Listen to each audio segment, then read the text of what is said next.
running around and clearing screens with just few button clicks. And when it comes to bossing, well, we almost one-shot them. Yeah, this Druid leveling build feels like cheating, and it actually is. It's super broken and it's using a bunch of funny texts to amplify our damage even with worst gear possible. This build will take you straight to the end game if you wish to, but as always, any good build starts in Act 1. That's where we will get our first weapon, after saving this dude from zombie, or almost saving him. Our first weapon will be Staff. It's magic stuff, and that's basically how you start. You will get this magic ability from Staff itself, and you can just cast it to destroy enemies pretty easy, pretty straightforward. But then you will find Talisman, and Talisman is another important part of Druid legacy.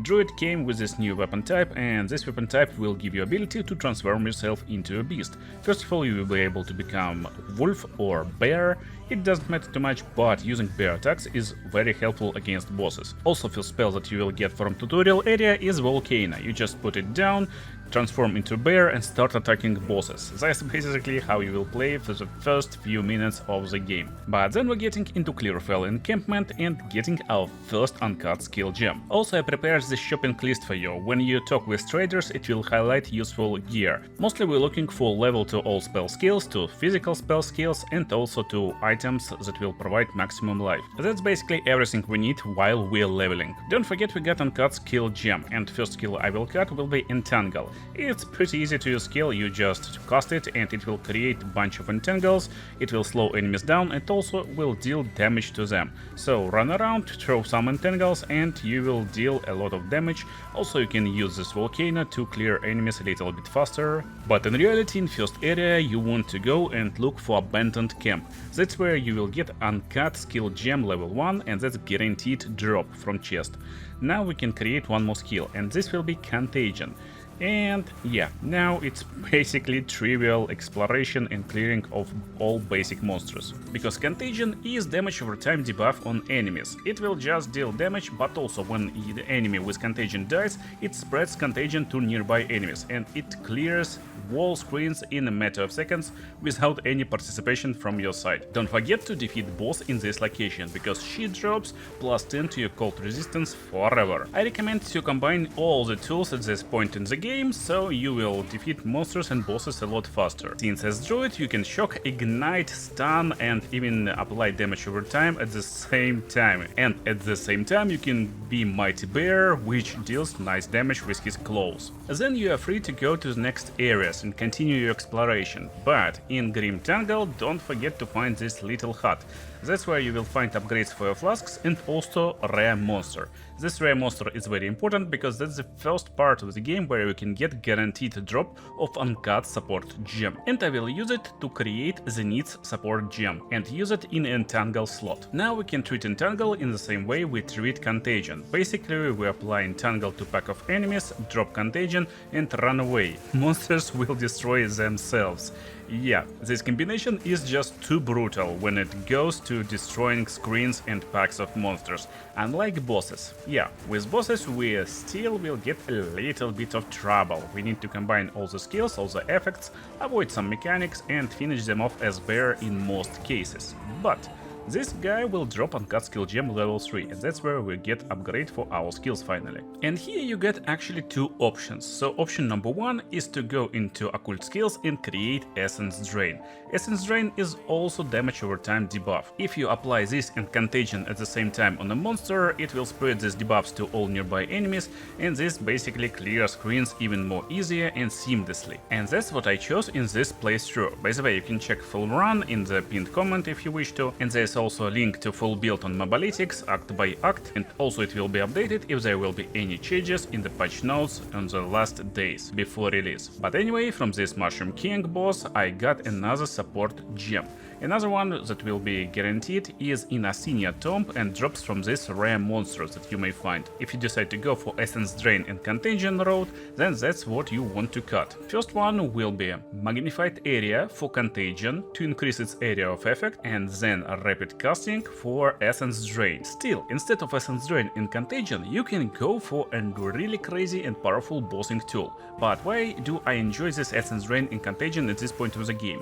Because I can explore areas DPS really fast and waste just a little bit of my precious time and precious seconds on basic monsters to get more levels faster and advance through the game a little bit easier and seamlessly. But of course there's a problem with this combination. There's not a lot of chaos damage on Druid part of the tree, so it's really hard to scale. Eventually I found one more skill gem level 3 and crafted Wing Blast. That's the tech I will use for seamless bossing. First of all, we need to build up this little yellow bar beneath boss health. This is stun meter, and when it will be almost full, Wing Blast can be activated and instantly stun boss, while at the same time it will provide bunch of power charges. You will see big yellow circle on boss when he's ready to be stunned, and then just unleash Wing Blast.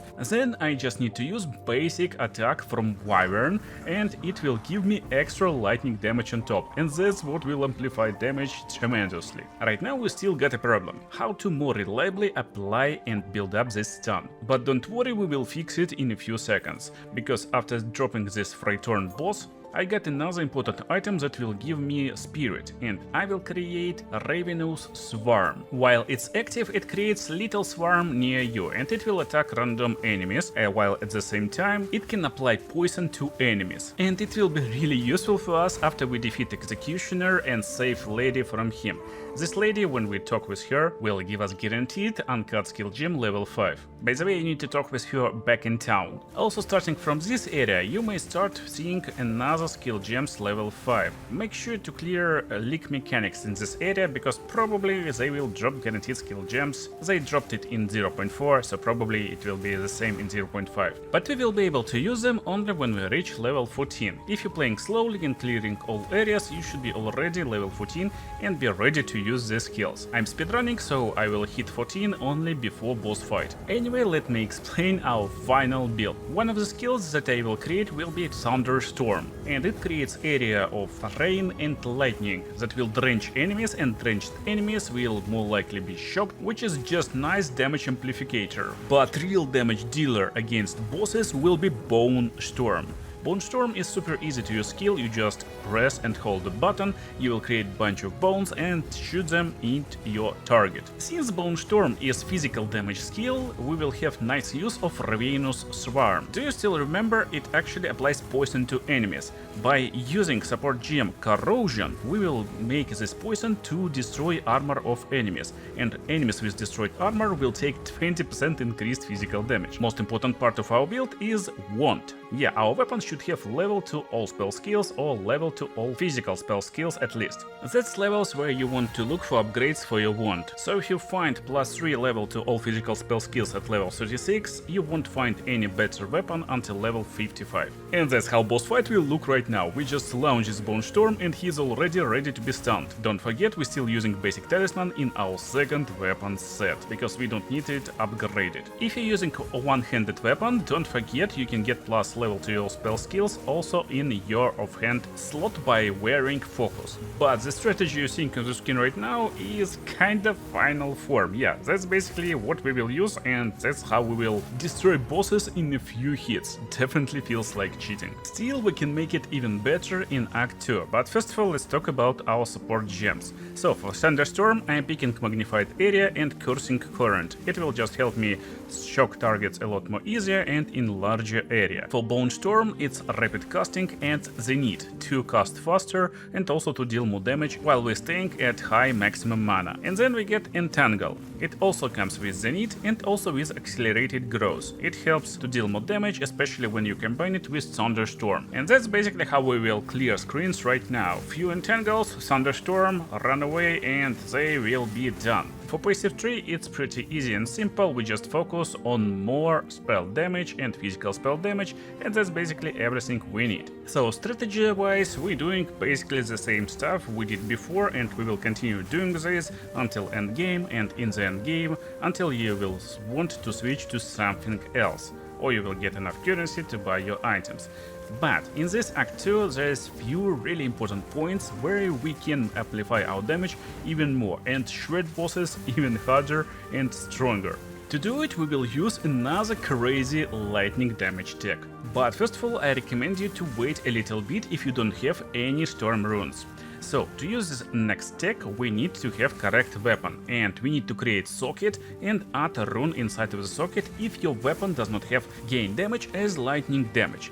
Basically, you're waiting for your +2 level to all physical spell skills, +2 level to all spell skills on your weapon, and then when you're satisfied with your weapon right now, and there will be no upgrade soon, if your weapon does not have any lightning damage, you just insert this rune inside.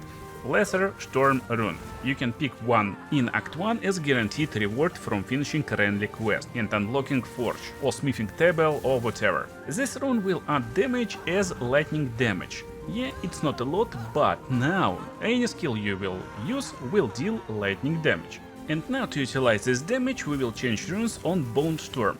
I'm using Rapid Casting Steel to attack faster, Living Lightning and Burgeon.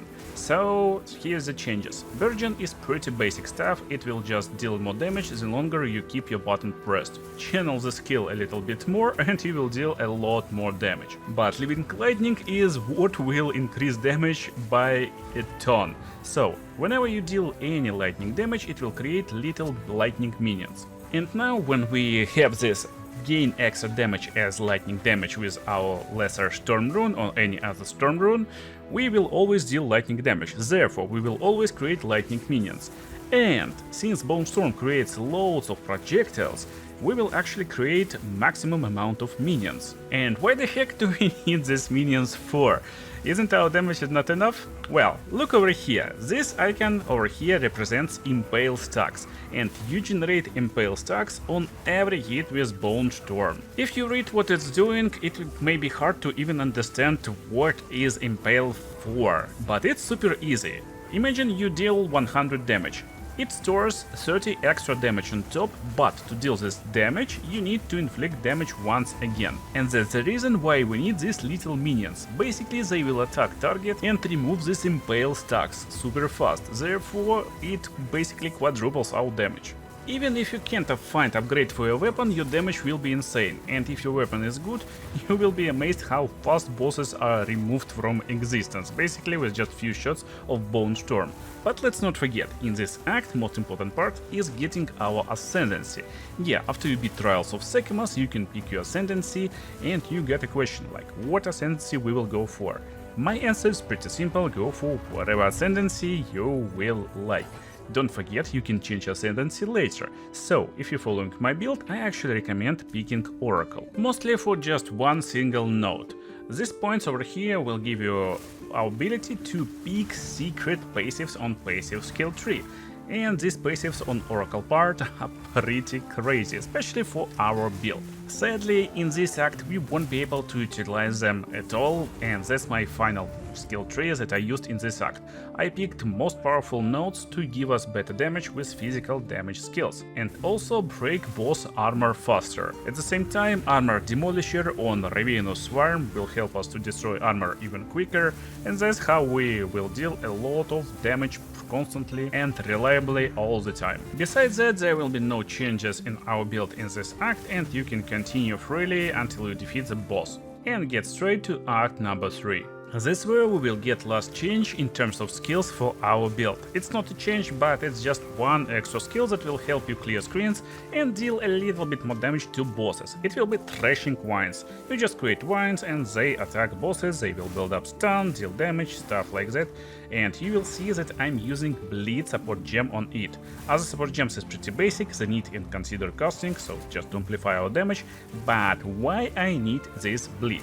Well, first of all, to apply bleeding, another damage over time debuff, it's physical damage debuff, therefore will deal more damage faster, but I'm also speccing into nodes that will give me more damage with bleeding and more critical hit chance with bleeding, more damage with critical hit bleeding, and also utilizing new Oracle stuff by the end of this act, because we will get another node on his Ascendancy tree after beating Trials of Chaos. This node over here will give us ability to take a lot of other nodes a lot faster without traveling, very useful for our leveling build. Also in this act you will defeat this boss and she will drop another spirit for us. We will create overwhelming presence, and now we will be able to build up stun a lot faster, a lot more reliably, and we will start bosses almost instantly at the fight start. Then we will get our buffs, apply bleeding, other debuffs, and basically melt bosses in a matter of seconds. The rest is history. Most of the bosses in this act haven't even started the fight. They was basically perma-stunned and melted with Bone Storm in a matter of few hits. And there's almost no changes to support gems. That's actually support gems that I used exactly when I finished campaign, so basically in the end game. And honestly there's nothing to talk about, there's just more damage and that's it. When I finished campaign I took a little bit of passive nodes that gave me some resistance, but mostly it's just casting speed, critical hit and spell damage. But here on the screen we're still in act number 3. That's because there's one really important stuff that we need to know about our build in act number 4. That's how you can increase your chances to beat campaign easier and faster.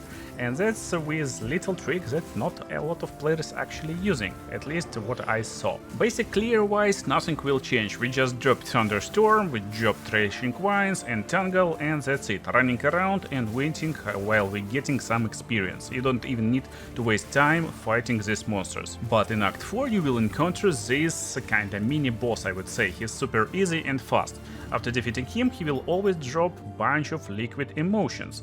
And if Delirium won't change and still will give you ability to infuse these emotions into your amulet, well, we can combine Envy, Paranoia and Ire to create extra critical hit chance on our amulet, and this critical hit chance will just melt bosses. Because we're shooting so many projectiles, most of them will crit anyway, they will do a lot of damage. This damage will be amplified with impale mechanics that will be eaten by living lightning to deal a lot of damage on top, and at the same time we will inflict bleed with Thrashing Vines, and also we will get extra damage on top as lightning damage by stunning enemies with Wing Blast and getting more lightning damage by using basic Wyvern attack. And that's why this build is so broken, because we combine so many damage amplifications that you can get straight out of the gate in the campaign, and you don't need to pray for best equipment RNG, you will be good no matter what. If you will get good equipment, however, you will just melt bosses in few seconds, so take a little bit of time, upgrade your weapons, or maybe buy good weapons if they are already available on League Start, and you will feel great. I'm Spot, and if you enjoyed this video, don't forget to drop a like and leave a comment, and subscribe for more Pass of Excel 2 content.